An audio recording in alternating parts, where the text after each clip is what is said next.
नमस्ते साथियों, आज हम क्लास 12 चैप्टर नंबर 9 उप सहसंयोजन यौगिक कोऑर्डिनेशन कंपाउंड की क्लास 3 लेने वाले हैं। आज की इस क्लास में हम कोऑर्डिनेशन कंपाउंड या उप सहसंयोजक यौगिकों से संबंधित कुछ टर्म या शब्दावली शब्दों का हम प्रयोग करते हैं, तो उसके बारे में आज हम डिटेल से बात करने वाले हैं। तो सबसे पहले अगर हम बात करें तो मैंने आपको अपनी पिछले 2 क्लासों में बिल्कुल कंसेप्ट क्लियर कर दिया था कि किसको हम क्या कहते हैं। एक बार फिर से 2 मिनट के लिए फटाफट रिपीट करते हैं, क्योंकि इसी से आज का टॉपिक अपना स्टार्ट है। तो देखो यहाँ पे मैंने आपको अपनी लास्ट क्लास में लिखा था, अगर आप भी हैं क्लास 12th में और करना चाहते हैं टॉप, तो MK बूस्टर लाए आपके लिए टॉपर बैच। जैसा इस बैच का नाम है वैसा ही इसका काम है। MK बूस्टर से पढ़कर बहुत से बच्चे टॉप कर चुके हैं। अगर आप टॉपर बैच को ज्वाइन करते हैं तो आपको बहुत सारे फीचर मिलेंगे। इनमें से कुछ फीचर आप सुन लीजिए। यहाँ पर आपको chapter wise complete recorded video मिलेंगे, chapter wise hand written notes, chapter wise online test, chapter wise most important question and 1 shot video, weekly doubt classes, previous year paper solution, pre board exam, ऐसे तमाम फायदे इस batch में मिलेंगे। यह batch आपको MK booster app पर बिल्कुल कम कीमत पर मिलने वाला है। तो देर किस बात की, अभी डाउनलोड करें MK booster app. Link video के डिस्क्रिप्शन और प्ले स्टोर पर उपलब्ध है। कि K4 FeCN6 K4 FeCN6 एक तो ये लिखा था हमने एग्जाम्पल, और एक एग्जाम्पल मैंने आपको ये समझाया था CONH3 6Cl3 ये लिखा था।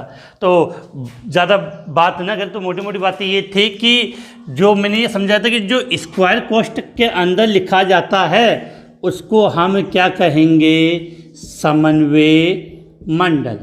क्या कहेंगे, समन्वय मंडल। और समन्वय मंडल के जो बाहर होता है उससे प्रति आयन, उसे क्या कहोगे आप, प्रति आयन। समन्वय मंडल में जो सबसे पहले है, सबसे पहले जो केंद्रीय जो धातु है उसको कहा जाता है आपका केंद्रीय धातु परमाणु या आयन। उसके बाद जो बच जाता है, जैसे ये CN बचा, तो इसको हम क्या बोलते हैं बेटा, लिगेंड कहते हैं। लिगेंड की संख्या कितनी, 6, इसको बोलते हैं समन्वय संख्या। तो इनके बारे में हमने अपनी लास्ट क्लास में एकदम डिटेल से मैंने समझा दिया था।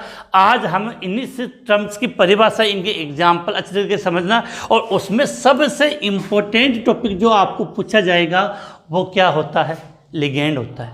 क्या होता है, लिगेंड की हम बात कर रहे हैं। तो स्टार्ट करते हैं। इसको मैं यहाँ से रब कर रहा हूँ, कोई विशेष बात नहीं इसके अंदर। अब देखो, जब क्लास के हम स्टार्ट करते हैं तो कुछ छोटे मोटे टर्म्स है वो मैं आपको फटाफट समझा दूं। पहले एक टर्म्स हम यहाँ पे लिखते हैं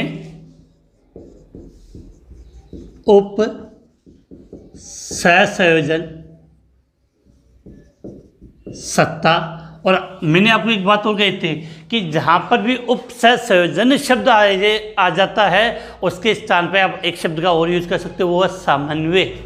तो उप सहसंयोजन सत्ता, या किसकी बात करें हम, समन्वय सत्ता। सबसे पहले इस एक शब्द को, इस टर्म्स को समझते हैं। कभी कभार क्या होता है कि नॉर्मल डेफिनेशन या इनकी जो परिभाषाएं हैं वो पूछ ली जाती है।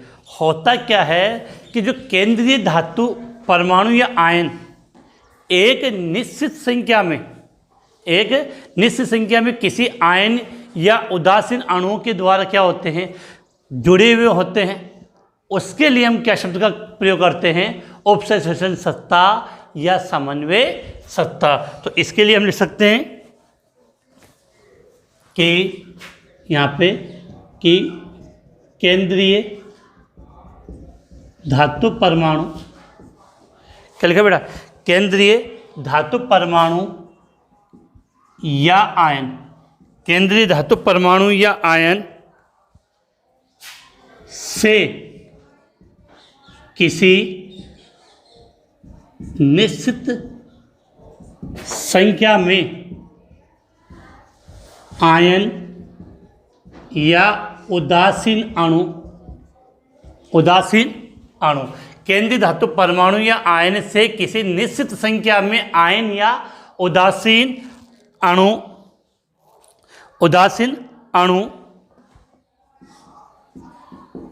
मिलकर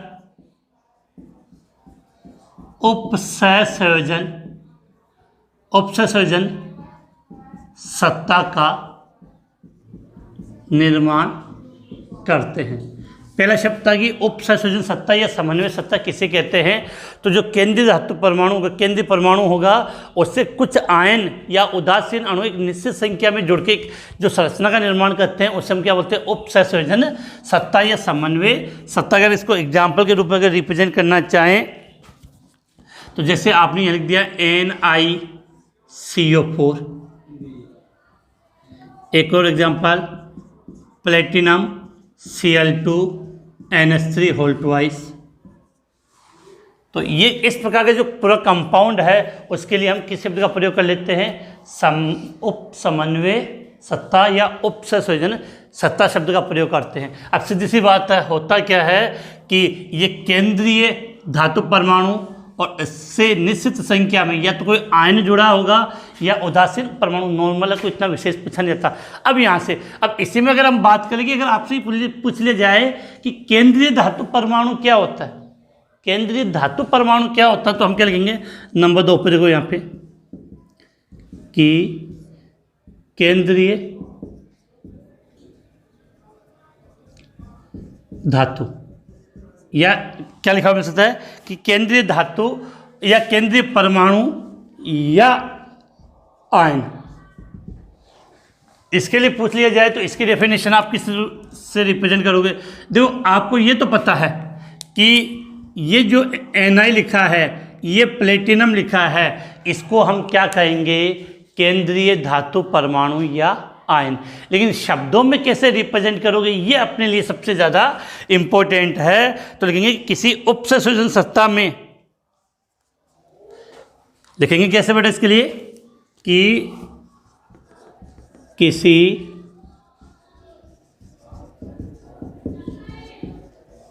उपसंयोजन सत्ता में, किसी उपसंयोजन सत्ता में परमाणु या आयन जो एक निश्चित संख्या में अन्य आयनों या उदासीन अणु, अन्य आयनों या उदासीन अणुओं से एक निश्चित ज्यामिति में व्यवस्थित होते हैं, उन्हें केंद्रीय धातु परमाणु या क्या कहोगे? आयन कहते हैं। केंद्रीय धातु परमाणु या आयन कहते हैं। बड़ा सीधी सी बात सुनना कि क्वेश्चन क्या है। क्वेश्चन इस प्रकार से बनता है, पहली बात तो इनकी आपको डेफिनेशन पूछी जा सकती है कि उपसंयोजन सत्ता या समन्वय सत्ता किसे कहते हैं। तो इसमें होगा क्या कि जो केंद्रीय परमाणु है उससे निश्चित संख्या में कोई ऋणायन आयन या उदासीन अणु जुड़े हो सकते हैं, उसको हम क्या बोलते हैं कि उपसंयोजन सत्ता या समन्वय सत्ता कहा जाता है। अब एग्जाम में क्वेश्चन इस प्रकार से भी आ सकता है कि आपको ये कंपाउंड दिया NiCO4, तो इसमें बताओ केंद्रीय धातु कौन है, तो ये निकेल हो गया। इसमें पूछा जाए तो केंद्रीय धातु क्या होता है? प्लेटिनम होता है। तो सीधी सी बात है, परिभाषा में हमने कैसे लिखा? किसी उपसंयोजन सत्ता में परमाणु या आयन, ये हो गया आपका, ये परमाणु या आयन जो एक निश्चित संख्या में अन्य आयनों या उदासीन अणुओं द्वारा एक निश्चित ज्यामिति में व्यवस्थित होता है, उसे केंद्रीय धातु परमाणु या आयन कहते हैं। अब विशेष इंपॉर्टेंट बातें बताऊं जो अपने काम की, ये तो नॉर्मल चीज़ें थी। काम की पहली बात तो ये है कि जो केंद्रीय धातु परमाणु या आयन होते हैं मुख्यतः ये डी ब्लॉक या ए ब्लॉक के तत्व होते हैं, मुख्यतः ये डी या ए ब्लॉक के तत्व होते हैं। दूसरा, इनके पास रिक्त डी कक्षक होता है और रिक्त डी कक्षक होने के कारण ये किसी अन्य परमाणु से इलेक्ट्रॉन युग्म को ग्रहण कर सकते हैं। ग्रहण करने की प्रवृत्ति के कारण इनको लुईस अम्ल कहा सकते हैं, कह सकते हैं। तो ये थोड़ी सी बातें हैं। पहली बात कि ये मुख्यतः डी या एफ ब्लॉक के तत्व होते हैं। पहली बात क्या लिखी, ये मुख्यतः क्या होते हैं, डी या एफ ब्लॉक के तत्व। दूसरी बात, इनके पास रिक्त डी कक्षक होते हैं जिससे ये आसानी से इलेक्ट्रॉन युग्म, और इसको भी आप बोलते हो एकाकी इलेक्ट्रॉन युग्म अर्थात लोन पेयर को ग्रहण कर लेते हैं। और तीसरा पॉइंट है, अब जब कोई भी परमाणु एकाकी इलेक्ट्रॉन युग्म को ग्रहण कर सकता है, इलेक्ट्रॉन को ग्रहण कर सकता है, तो उसके लिए शब्द हम करते हैं लुईस अम्ल। तो आपको ये याद रखना कि केंद्रीय धातु परमाणु या आयन ये है, इसको हम लुईस अम्ल भी कहते हैं। मतलब इनको हम क्या कह सकते हैं, लुईस अम्ल। नीचे जगह नहीं थी इसलिए मैंने यहाँ लिख दिया, इनको हम क्या कह सकते हैं, लुईस अम्ल। ये विशेष बात आपकी याद है कि केंद्रीय धातु परमाणु या आयन को हम क्या कहेंगे, लुईस अम्ल कहेंगे। अब इसके बाद सबसे इंपॉर्टेंट पॉइंट जो हमें इस चैप्टर में पढ़ना है, वो लास्ट तक अपने काम में आएगा। नाम है उसका लिगेंड। किसकी बात कर रहे हैं, लिगेंड की बात कर रहे हैं। तो सबसे इंपॉर्टेंट पॉइंट कौन सा, अपना लिगेंड। और इसको समझना, और काफ़ी बड़ा भी है और इजीली समझ में आ जाता है, याद भी हो जाता है। क्वेश्चन कैसे बनते हैं उसकी हम बात करने वाले, तो जल्दी से इसका स्क्रीनशॉट ले, फिर आगे हम बात करते हैं। जल्दी स्क्रीनशॉट, उसके बाद इसको समझते हैं कि लिगेंड के बारे में हम बात करेंगे और कैसे क्वेश्चन पूछे जाते हैं। तो इसको मिटा देते हैं यहाँ से। अब देखो, इस टॉपिक की हम बात करें तो आगे लिगेंड की बात करेंगे। पहला क्वेश्चन तो ये बनता है लिगेंड किसे कहते हैं, फिर लिगेंड में आता है कि दाता परमाणु कौन होता है, और फिर लिगेंड कितने कितने प्रकार के हो सकते हैं, उनके उदाहरण, उन्हें किस नाम से हम जानते हैं, उनको क्या कहते हैं, उन सब की बात करने वाले। तो करते क्लास को स्टार्ट आज की। यहाँ से देखो, सबसे पहले मैंने एक शब्द लिखा है यहाँ पे, लिगेंड। क्या लिखा है, लिगेंड। सबसे पहली बात तो परिभाषा ही होगी लिगेंड। तो आपने देखा जब केंद्रीय परमाणु के साथ जो आयन या उदासीन अणु जुड़े होते हैं उनको हम क्या बोलते हैं, लिगेंड कहते हैं। लेकिन नॉर्मली परिभाषा जो हम देते हैं वो ये देंगे कि परमाणु या परमाणुओं का समूह है, परमाणु या परमाणुओं का समूह है जो एकाकी इलेक्ट्रॉन युग्म अर्थात लोन पेयर को देने की प्रवृत्ति रखता है, उसे लिगेंड कहते हैं। तो क्या कहेंगे लिगेंड की परिभाषा, कि वह परमाणु या परमाणुओं का समूह है, वह परमाणु या परमाणुओं का समूह है जो एकाकी इलेक्ट्रॉन युग्म, शॉर्ट में क्या बोल सकते हैं इसको, एलपी, लोन पेयर, एकाकी इलेक्ट्रॉन युग्म देने की प्रवृत्ति रखता है, उसे लिगेंड कहते हैं। अब एक बात समझते हैं एग्जाम्पल में, कि जो परमाणु या परमाणु का समूह होगा तो परमाणु की संख्या ज़्यादा हो सकती है उसमें, उनमें से कौन सा परमाणु एकाकी इलेक्ट्रॉन युग्म का दान करता है, उस परमाणु को कहेंगे दाता परमाणु। तो एक शब्द ये भी अच्छा आता है कि लिगेंड का वह परमाणु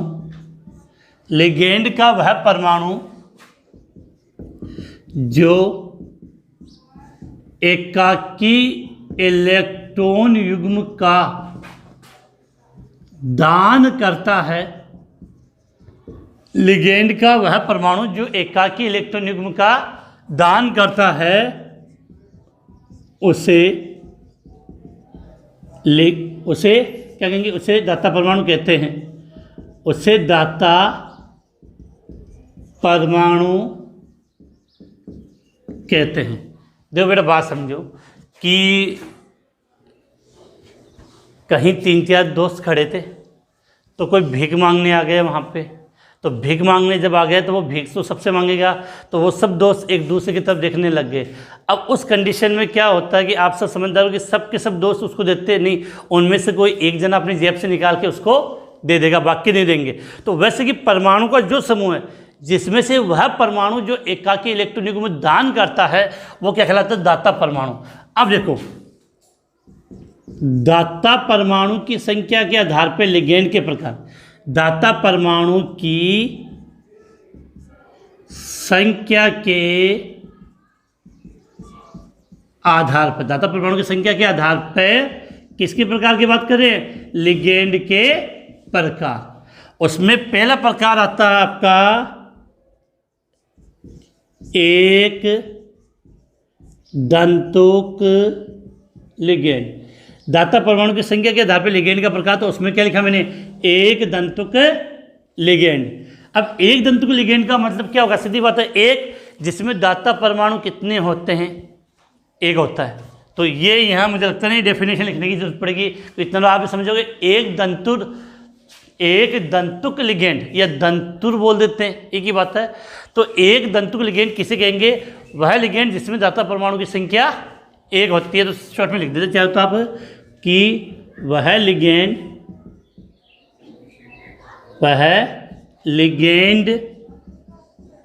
जिसमें दाता परमाणु की संख्या, वह लिगेंड जिसमें दाता परमाणु की संख्या एक होती है। अब ये एक दंतु लिगेंड में से 3 कैटेगरी में डिवाइड होते हैं, उदासीन एक दंतु लिगेंड, ऋणायन एक दंतु लिगेंड और धनायन एक दंतु लिगेंड। धनायन एक दंतु लिगेंड के तो कोई एग्जाम्पल अपने सिलेबस में नहीं है, तो हम उनकी बात करने वाले नहीं हैं। लेकिन उदासीन एक दंतु लिगेंड और ऋणायन एक दंतु लिगेंड अपने लिए काम के भी है, और काफ़ी बार उसमें बोर्ड एग्जाम में क्वेश्चन पूछ लिया जाता है। तो देखो अब हम बात कर रहे हैं उदासीन एक दंतुक लिगेंड।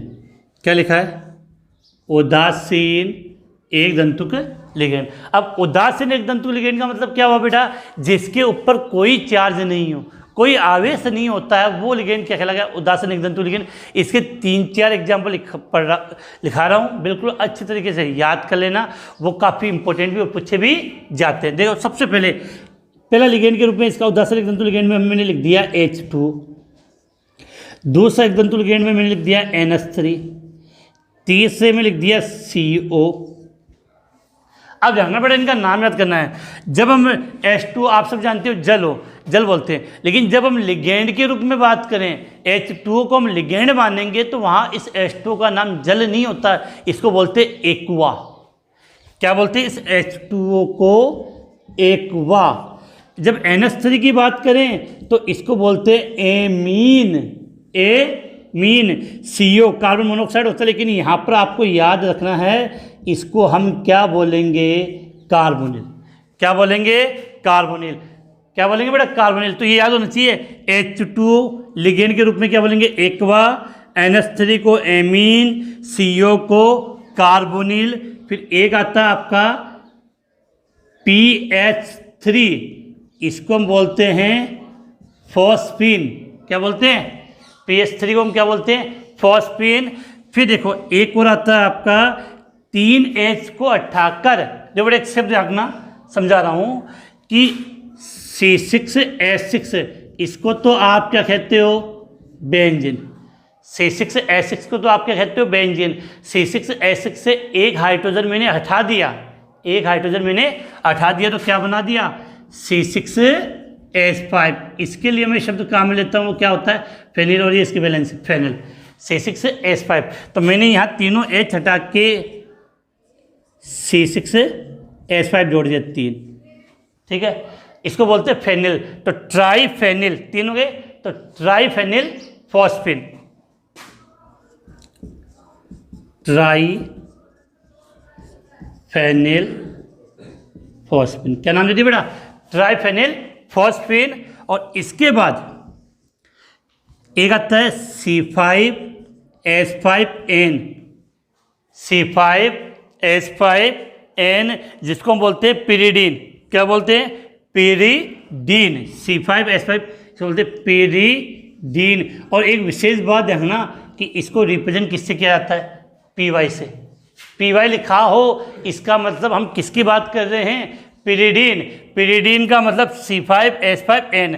एक ट्राइफेनिल फॉस्फोन, देखो जो फेनिल है उसके लिए भी इस प्रकार से लिख सकते हैं PPH, ये 3, इसको इस प्रकार से भी रिप्रेजेंट किया जाता है। तो ये कुछ एग्जाम्पल एकदम बिल्कुल बेटा क्लियर होना चाहिए माइंड में कि H2O क्या कहोगे? H2O को आप एक्वा, NH3 को एमीन, CO को कार्बोनिल। मुख्यतः ये 3 काम में आएंगे आपके, H2O एक्वा, NH3 एमीन, और CO के लिए हमने क्या शब्द काम में ले लिया बेटा? CO के लिए कार्बोनिल। तो यहाँ बात करें कि इनके अलावा आपको एक बात समझनी है कि देखो हमने यहाँ पे एक शब्द लिखा था दाता परमाणु, तो आपको पता होना चाहिए कि इनमें दाता परमाणु कौन है। तो सबसे पहले बात करें एक्वा, जिसको मैं अंडरलाइन करूँ वो दाता परमाणु होगा या रेड पेन से, कि H2O में दाता परमाणु कौन होता है? ऑक्सीजन होता है। एमीन, एमीन में दाता परमाणु कौन होगा? नाइट्रोजन, क्योंकि इन्हीं के पास लोन पेयर होता है। कार्बोनिल, यहाँ विशेष याद रखना इसमें दाता परमाणु कौन होता है? कार्बन होता है। कौन होगा? कार्बन। याद रखना कौन होगा? कार्बन। फॉस्फिन में P, यहाँ पर भी P और यहाँ पर ये N। तो ये दाता परमाणु, क्योंकि बहुत बार कभी कभार क्वेश्चन आ जाता है एक्वा मतलब H2O, इसमें दाता परमाणु कौन होता है? ऑक्सीजन होता है। तो उम्मीद है कि ये चीज़ें आपको आ गई। एक बार फटाफट हम इसको रिपीट करते हैं। हमने टॉपिक क्या स्टार्ट किया? लिगेंड। क्या किया? लिगेंड। लिगेंड किसे कहेंगे? परमाणु या परमाणुओं का समूह है जिसके पास क्या हो? एकाकी इलेक्ट्रॉन युग्म, जिसको हम क्या बोलते हैं? Lone pair. होकर वो क्या लगता है? देने की प्रवृत्ति, उसको आप क्या कहोगे? लिगेंड। और लिगेंड का क्या? वह परमाणु जो एकाकी इलेक्ट्रॉन युग्म का क्या करता हो? दान करता हो, उसे आप क्या कहते हो? दाता परमाणु। दाता परमाणु के आधार पर हम क्या पढ़ना स्टार्ट किया? हमने लिगेंड के प्रकार। उसमें पहला प्रकार मैंने क्या लिखा है? एक दंतुक लिगेंड। तो वह लिगेंड जिसमें दाता परमाणु की संख्या कितनी होगी? 1। अब एक बात, यहाँ पर सबसे पहले हमने कौन से लिखे हैं? उदासीन एक दंतुक लिगेंड। ध्यान रखना जब हम ऑक्सीकरण अंक ज्ञात करेंगे, इनका नामकरण का टॉपिक पढ़ेंगे, तो वहाँ पर जिस इनका आवेश का मान हमें पता होना चाहिए। तो ये सब उदासीन होने का मतलब है इन सब पर आवेश कितना होता है? 0 होता है। बिल्कुल क्लियर होनी चाहिए बात। तो उदासीन एक दंतु लिगेंड में पहला क्या लिखा? H2O एक्वा, दूसरा एमीन, तीसरा कार्बोनिल, चौथा फॉस्फिन, पांचवा ट्राइफेनिल फॉस्फिन, छठा पिरिडीन। कभी कभार अगर ये भी पूछ लिया जाए तो लिख दूं कि NO, क्या लिखा है? NO। इसको नाइट्रिक ऑक्साइड होता है, वैसे इसको नाइट्रोसिल बोलते हैं। लिगेंड के रूप में इसका क्या नाम होता है? नाइट्रोसिल। लिगेंड के रूप में हमने इसका क्या नाम लिखा है बेटा? नाइट्रोसिल। हमने इसका लिगेंड के रूप में नाम लिखा है, और काम में थोड़ा कम ही आता है। ठीक है। और इसका दाता परमाणु की बात कर लें तो याद होना चाहिए कि दाता परमाणु कौन होगा? इसका N होता है। लेकिन मैंने कहा कि ज़्यादा आपको दिमाग पे जोर नहीं देना है, ये 3 आपको घोट के पी लेने। और 3 बार मैंने रिपीट कर दिया, 3 बार आप रिपीट करोगे तो वैसे भी आपको ये याद हो जाएगा। तो इसका स्क्रीनशॉट ले जल्दी से, फिर हम आगे बात करते हैं।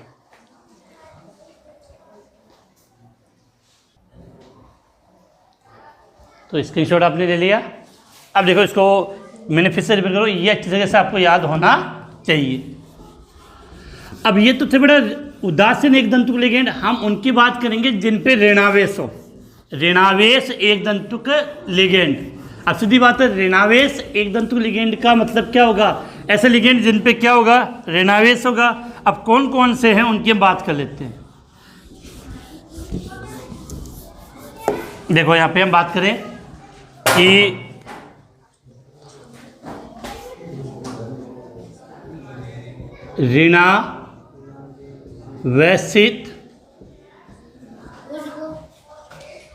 ऋणावेशित एक दंतुक लिगेंड की बात कर रहे हैं। तो ऋणावेशित एक दंतुक लिगेंड, तो सीधी बात है कि इन लिगेंड पर आवेश कैसा होगा, ऋणावेश होगा। कैसा आवेश, ऋणावेश। अब आपको जो बात पकड़नी वो है कि ऋणावेशित एक दंतुक लिगेंड होगा, इनके नाम के अंत में, नाम के लास्ट में आपको ओ मिलेगा। ओ कि इनके नाम के लास्ट में ओ आता है। अब समझना, मैं लिख रहा हूँ नंबर 1 मैंने लिखा है x माइनस, समझते हो आप x का मतलब, x मतलब हेलोजन, फ्लोरीन, क्लोरीन, ब्रोमीन और आयोडीन। अगर इन पे आपने माइनस लगा दिया तो क्या हो गया, फ्लोराइड, क्लोराइड, ब्रोमाइड और आयोडाइड। लेकिन लिगेंड के रूप में इस x को हम बोलते हैं हेलो। क्या बोलते हैं, हेलो। तो उसके अकॉर्डिंग अगर इनके नाम देखो, या समझना कि F होगा तो फ्लोरो, Cl माइनस होगा तो क्या बोलोगे आप, क्लोरो, Br माइनस को क्या बोलोगे आप, ब्रोमो, और I माइनस को आयोडो, आयोडो। तो क्लियर होना चाहिए कि यहाँ पर जब हम इनका नामकरण लिखेंगे तो हमें ये लिगेंड का पता होना चाहिए कि इसका नाम क्या है। तो हम ये पहले ही याद करें ढंग से समझ के कि x माइनस मतलब हेलो से रिप्रेजेंट है, आवेश कितना माइनस का, एक ये ऋणात्मक लिगेंड है। F को माइनस को फ्लोरो, क्लोरो, ब्रोमो और आयोडो। इसके बाद हम ओ लिगेंड की बात करते हैं। ये तो सब एक जैसे हो जाएंगे आपके। इसके बाद देखो OH माइनस, OH माइनस को आप क्या बोलते हो, हाइड्रोक्सिल, इसका नाम हो जाएगा हाइड्रोक्सो। OH माइनस को आप क्या बोलोगे बेटा, हाइड्रोक्सो नाम हो जाएगा। तो OH माइनस का क्या लिखना है, हाइड्रोक्सो। देखो इसके बाद मैं फटाफट या स्पीड से थोड़ा बढ़ाता हूँ कि जैसे CO3 2 माइनस, CO3 2 माइनस, इसको क्या बोलते हैं हम, कार्बोनेट। लेकिन लिगेंड के रूप में इसका नाम क्या हो जाएगा, कार्बोनेटो। एक चीज़ तो बता दो बेटा, थोड़ा सा क्लियर कर लेना, मैं पीछे बताना भूल गया था कि हमने अभी एक लिगेंड लिखा था C और O, C और O, इसको हमने क्या नाम दिया था, कार्बोनिल। ध्यान रखना जब C भी बढ़ा और O भी बढ़ा तब तो हमें इसको लिगेंड के रूप में क्या बोलते हैं, कार्बोनिल। वैसे नाम होता है कार्बन मोनोऑक्साइड। लेकिन C बड़ा और O छोटा तब ये हो गया एक तत्व, और इसको क्या बोलते हैं हम, कोबाल्ट। क्या बोलते हैं, कोबाल्ट। तो इसको नोटबुक के ऊपर अलग से नोट कर लो कि जिससे कन्फ्यूजन ना हो कि C भी बड़ा और O भी बड़ा तब तो लिगेंड होगा, उसको क्या बोलेंगे, कार्बोनिल। जब C बड़ा O छोटा तो उसको हम क्या बोलेंगे, कोबाल्ट। क्या बोलेंगे, कोबाल्ट। सिंपल सी बात है, कभी कभार ऐसे क्वेश्चन बन जाते हैं और अपने काम के भी देते हैं और कन्फ्यूजन काफ़ी हो रहता है इन चीज़ों में। तो कार्बोनेट लिखा था तब उससे याद आ गया। तो CO3 2 माइनस कार्बोनेट, एक होता है SO4 2 माइनस, इसको आप बोलते हैं सल्फेट। तो लिगेंड के रूप में नाम क्या होगा इसका, सल्फेटो। नाम क्या होगा इसका, सल्फेटो। देखो एक और CN माइनस, क्या बोलते हो, साइनाइड। साइनाइड से इसका नाम हो जाएगा यहाँ पे लिगेंड में साइनो। फिर होता है NC, तब इसका नाम क्या हो जाएगा, आइसोसाइन। ज़्यादा नहीं है, लगभग चीज़ें आपकी पढ़ी हुई है वो कि वही काम में आती है। देखो अब इसके बाद अच्छा हो गए 7 पे। देखो एक होता है S2 माइनस, सल्फाइड होता है ये, इसको बोलेंगे हम सल्फाइडो। क्या बोलेंगे, S2 माइनस होता है सल्फाइड, लिगेंड के रूप में सल्फाइडो। एक इसमें हो जाता है SO3 2 माइनस। देखो SO4 माइनस को बोलते हैं सल्फेट, सल्फाइट बोलते हैं इसको, सल्फाइट। तो सल्फाइटो, इसका नाम हो जाएगा सल्फाइटो। अब देखो यहाँ पे ये हो गया 9 पे, NO2 माइनस, इसको क्या बोलते हैं हम, नाइट्रो। NH2 माइनस, देखो एक तो ये होगा NNH2, इसको तो हम बोलते हैं एमीन। क्या बोलते हैं बेटा, एमीन। और यहाँ NH2 माइनस है, इसको एमिडो, एमिडो। क्या नाम दिया इसको, एमिडो। एक होता है आपका N3 माइनस, इसको बोलते हैं नाइट्राइड, तो नाइट्राइडो। क्योंकि हमने एक बात सीखी है कि सबके नाम के अंत में क्या आएगा, सबके नाम के अंत में हम क्या लिखने वाले हैं वो जरूर ऐड करना। अगर लिगेंड कैसा हो, ऋणावेशित हो, तो नाइट्राइडो। क्या लिखा है, नाइट्राइडो। तो ये लगभग जो मुख्य मुख्य लिगेंड थे जो हम काम में लेते हैं वो सब में। हाँ, एक और वजह ये काफ़ी इंपॉर्टेंट है कि CH3COO माइनस, CH3COO माइनस, इसको बोलते हैं, इसका वैसे नाम होता है एसीटेट। क्या नाम होता है, एसीटेट।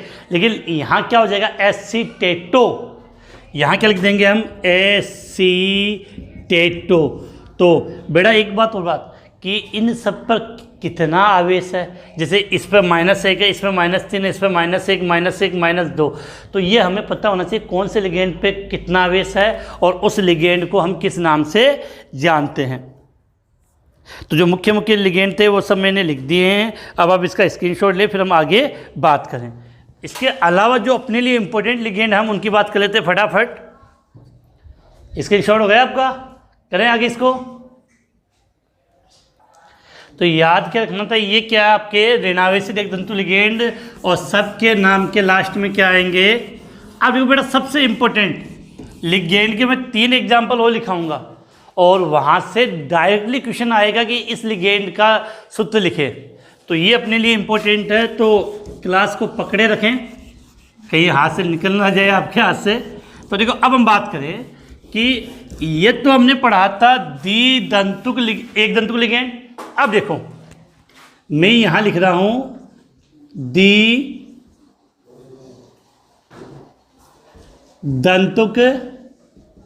लिगेंड। जो द्विदंतुक लिगेंड का मतलब सीधी बात है, दाता परमाणु की संख्या कितनी होगी, 2 होगी। द्विदंतुक लिगेंड में दाता परमाणु कितने होंगे, 2 होंगे। अब 2 कौन कौन से होंगे उसकी विषय जानना। अब देखो इसके 2 एग्जाम्पल अपने सिलेबस में दे रखे, वैसे काफ़ी है लेकिन बुक में अपने 2 दे रखे। तो पहला एग्जाम्पल है इसका एथिलीन डाईएमीन। बहुत बार इन बच्चों को ये फॉर्मूले याद नहीं है तो बड़े चुटकियों में याद हो जाएंगे। ये तो आपको एथिलीन डाईएमीन, पहला क्या लिखा मैंने, एथिलीन डाईएमीन। और दूसरा एग्जाम्पल मैं यहाँ लिख रहा हूँ, तो दूसरा मैं यहाँ लिख लें, एक होता है ऑक्सेलेटो। इस ऑक्सेलेटो को रिप्रेजेंट करते हैं OX2 माइनस। ठीक है, अब देखो पहला एग्जांपल क्या लिखा है, एथिलीन डाईएमीन। किससे रिप्रेजेंट करते हैं, नोटबुक बेटा साइड में छोड़ दो, पूरा ध्यान इस पे देना आपको, किस पे, एथिलीन डाईएमीन को समझना कैसे। देखो बच्चे एग्जाम में क्वेश्चन क्या आएगा, सीधा क्वेश्चन आएगा द्विदंतुक लिगेंड के 2 उदाहरण लिखिए। क्वेश्चन क्या आएगा, द्विदंतुक लिगेंड के 2 उदाहरण लिखिए। बच्चे बोलते हैं, तो पहला तो इनका नाम याद होना चाहिए। पहला क्या नाम लिखा, एथिलीन डाईएमीन और ऑक्सेलेटो। एथिलीन डाईएमीन और ऑक्सेलेटो। एथिलीन डाईएमीन को हम किससे रिप्रेजेंट करेंगे, EN से, ऑक्सेलेटो को OX2 माइनस से। अब देखो एथिलीन डाईएमीन का हमें फॉर्मूला लिखना है, मुझे नहीं आता, लेकिन अभी मैंने थोड़ी देर पहले आपको एक चीज़ बताई थी कि एमीन लिखा हो तब उसको किससे लिखते हैं, वैलेंसी NH2 से, एमीन। ये गलती मत कर देना, एमीन। इसको अभी मैंने किससे रिप्रेजेंट किया था, NH3 से। क्लियर है, एमीन शब्द। और ये तो अपने चैप्टर नंबर 13 भी ये डिटेल से पढ़ेंगे इसके बारे में। तो NH2 को आप क्या बोलोगे, एमीन कहेंगे। क्लियर, नाम याद हो गया, कोई प्रॉब्लम नहीं है। एमीन कितने आएंगे, 2 आएंगे, ये भी है। अब बड़ा एक चीज़ और बात करते हैं, समझो यहाँ पे कि CH4 को क्या कहते हैं, मेथेन। CH3 को क्या कहते हैं, मेथिल। और अगर CH2 के दोनों तरफ वैलेंसी हो तो इसको हम क्या कहेंगे, मैथिलीन। क्या कहेंगे इसको? मैथिलीन कहेंगे। तो याद रखना CH4 methane, CH3 Maithil, CH2 मैथिलीन। अब सुनना, जब एक कार्बन है तब मेथ शब्द का प्रयोग किया था, 2 कार्बन के लिए एथ शब्द का प्रयोग करेंगे तो शब्द क्या है? एथिलीन। तो इसका डबल कर लो, CH2 वैलेंसी CH2, इसको हम क्या बोलेंगे? एथिलीन। CH2 क्या बोलेंगे? एथिलीन। इसके कितने एमीन, जो डाई का मतलब 2 था, आप सब जानते हो, तो कितने एमीन जोड़ने? 2 एमीन, एक एमीन इधर जोड़ दो और एक एमीन, तो NH2।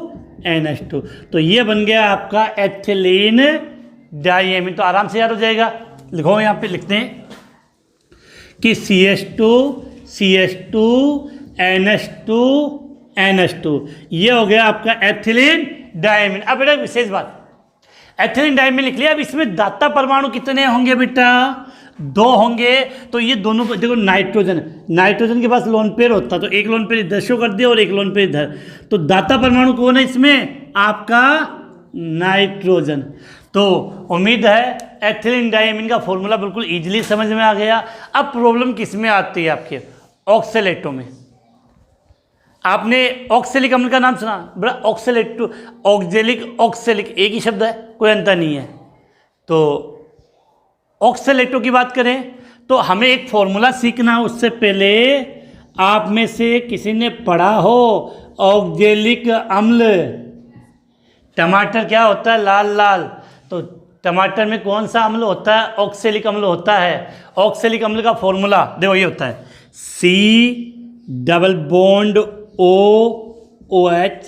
C≡OH।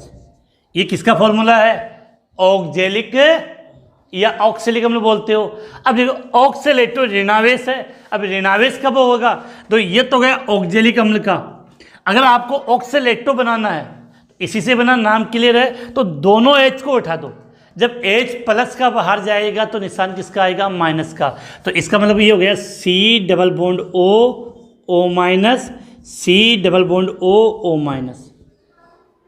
समझ में आ गया? दोनों H को उठा दिया तो ये कंडीशन आ गई। ये इसको आप ऐसे भी शॉर्ट में लिख सकते हो, C≡O-। और शॉर्ट में लिखो तो कार्बन कितने बेटा? 2, ऑक्सीजन कितने? 4, माइनस के कितने? 2, तो C2O4 -।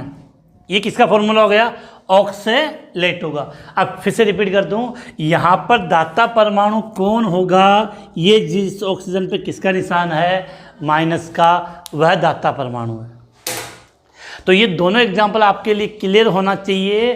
द्विदंतुक लिगेंड के एथिलीन डायमीन और दूसरा क्या होता है? ऑक्सेलेटो। एथिलीन डायमीन का फॉर्मूला और ऑक्सेलेटो का फॉर्मूला बहुत इजी तरीके से मैंने बता दिया है आपको। और बेटा सबसे इम्पोर्टेंट है कि ये दोनों बहुत ज़्यादा आपके लिए इम्पोर्टेंट है, बोर्ड एग्जाम में काफ़ी बार पूछ लिए जाते हैं, तो याद होना चाहिए।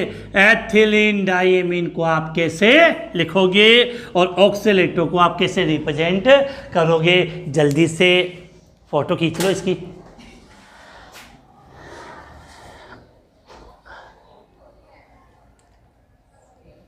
बेटा खुद की नहीं खींचनी है, इसकी खींचनी है। कहीं खुद की खींचने लग गए फोटो। हो गई फोटो। अब इसको, इसके बाद ये द्विदंतुक था। अब आता है बहुदंतुक लिगेंड, जिसमें दाता परमाणु की संख्या 2 से ज़्यादा हो। और इसका सबसे अच्छा एग्जाम्पल होता है जिसमें दाता परमाणु की संख्या कितनी हो? 6। हेक्सादंतुक। देखो, द्विदंतुक, ये डायदंतुक की बात है। एक आएगा षडदंतुक लिगेंड, अर्थात 6 होंगे तो उसको बोलता है हेक्सादंतुक लिगेंड। बहुत इंपॉर्टेंट है। और सीधा क्वेश्चन आता है कि हेक्सादंतुक लिगेंड का सूत्र लिखें। तो मिटा रहा हूं इसको बेटा।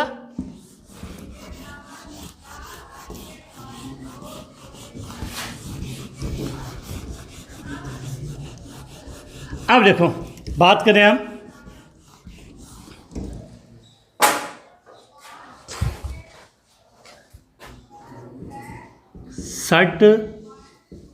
षडदंतुक लिगेंड, या जिसको हम क्या कहते हैं? हेक्सादंतुक लिगेंड। अब बेटा आधे बच्चे तो इसका बोलते हैं कि नाम से कंफ्यूज होते हैं, षडधातुक लिगेंड या हेक्साधातुक लिगेंड। षड या हेक्सा का मतलब कितना होता है बेटा? 6। तो इसमें दाता परमाणु कितने होंगे आपके? 6 होंगे। बिल्कुल क्लियर हो जाना चाहिए। ऐसे हेक्साधातुक लिगेंड में दाता परमाणु कितने होते हैं? 6 होते हैं। अब पहले इसका एक एग्जाम्पल है तो हमें उस एग्जाम्पल का नाम पता होना चाहिए, फिर हमें उनकी संरचना आनी चाहिए शॉर्ट में। तो इसका एग्जाम्पल है ethylene diamine, ethylene diamine tetra, ethylene diamine tetra acetato. क्या लिखा है? हेक्साधातुक लिगेंड का उदाहरण लिखे तो क्या नाम लिख के आओगे?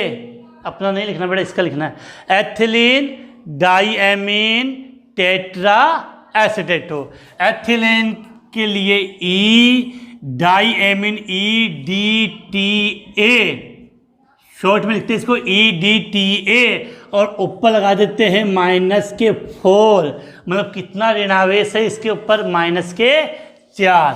तो बात कर रहे हैं कि ethylene diamine tetra एसीटेटो EDTA 4-K।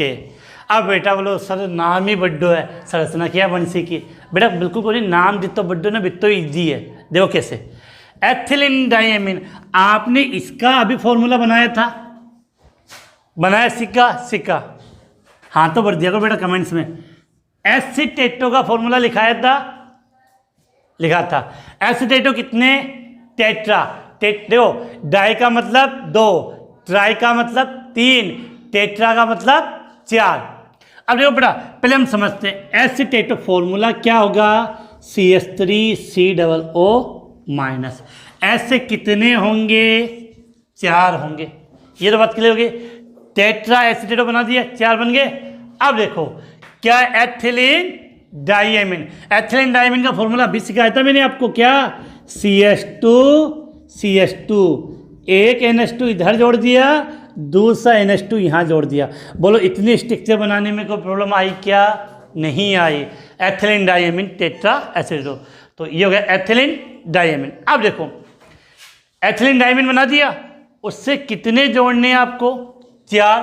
4 tetra एसीटेटो जोड़ने। अब बेटा सीधी बात है कि नाइट्रोजन से 2 तो हाइड्रोजन यहाँ जुड़ गया और 1 इधर जुड़ गया, तो इसकी तो वैलेंसी कंप्लीट हो रही है। अब हमें 4 जोड़ने, तो क्या होगा कि इन 4 में से 2 हाइड्रोजन मैंने यहाँ से हटा दिए और 2 हाइड्रोजन मैंने यहाँ से हटा दिए, तो बेटा 4 वैलेंसी फ्री हो गई। 2 हाइड्रोजन मैंने यहाँ से हटाए, 2 हाइड्रोजन से यहाँ से, तो 2 हाइड्रोजन हटने का मतलब 2 वैलेंसी इसकी फ्री हो गई, और 2 हाइड्रोजन यहाँ से हटाने का मतलब 2 वैलेंसी यहाँ फ्री हो गई।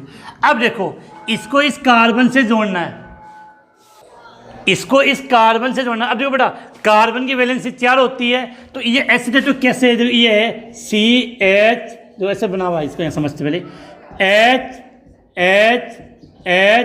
HCO-। अब इस कार्बन की वैलेंसी 4 है, अगर इस कार्बन को यहाँ जोड़ना चाहूँगा तो ये नहीं जोड़ेगा, तो अर्थात इस कार्बन से 1 हाइड्रोजन हटा दो, हटा दिया। अब इस कार्बन की एक वैलेंसी फ्री हो गई, तो अब इसकी वैलेंसी फ्री है तो वो इस वैलेंसी के साथ क्या बना लेगी? बॉन्ड बना लेगी जुड़ के। तो अब इसको जोड़ना, इसको एसीटेटो को जोड़ने का मतलब क्या जोड़ना आपको? CH2COO-। तो यहाँ लिख दोगे CH2COO-, यहाँ पर भी क्या लिख दोगे? CH2COO-। यहाँ पर क्या हो जाएगा? CH2 उल्टा लिखना है, COO-, CH2COO-। उल्टा क्यों लिखा? बॉन्डिंग रिविजन करना जरूरी है। अब बेटा देखो गौर से कि बात करें तो दाता परमाणु की संख्या कितनी हुई? 6। ये आपका पूरा फॉर्मूला कंप्लीट बन गया है। मुझे नहीं लगता कि इसको आप इजीली बना सकते, कोई परेशानी नहीं है। फॉर्मूले की बात कर रहे हैं, समझना यहाँ से दाता परमाणु एक तो ये हो गए नाइट्रोजन, कितने चाहिए? 6, 4 तो हुए, तो 1 2 3 4 5 और 6। तो ये स्ट्रक्चर हमने किसकी बना ली? एथिलीन डाईएमीन। बेटा जोड़ के सिखाया, जैसे भी आपको हो वैसे याद आप कर सकते हो, इतना बड़ा कंफ्यूज होने की ज़रूरत नहीं है। तरीका जैसे मैंने बताया उससे आप इसको इजीली याद कर सकते हो। जल्दी से इसका स्क्रीनशॉट ले, फिर आगे बात करें।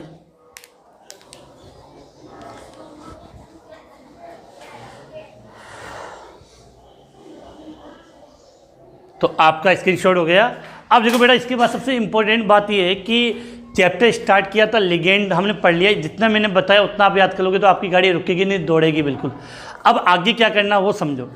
इसके बाद इसमें 3-4 टॉपिक आएंगे। एक तो समन्वय संख्या, और उससे भी ज़्यादा इंपॉर्टेंट टॉपिक आएगा ऑक्सीकरण अंक, क्योंकि अगर हमें ऑक्सीकरण अंक निकालना नहीं आया तो हम इन कंपाउंडों के नामकरण नहीं सीखेंगे, और जब तक नामकरण नहीं आया तब तक चैप्टर नहीं आएगा। तो कल की क्लास में कोऑर्डिनेशन कंपाउंडों के जो केंद्रीय धातु होते हैं उसका ऑक्सीकरण अंक कैसे निकालते हैं, इनकी समन्वय संख्या क्या होती है, उनके बारे में कल डिटेल से हम बात करने वाले हैं। आज की क्लास समाप्त। जय हिंद, जय भारत।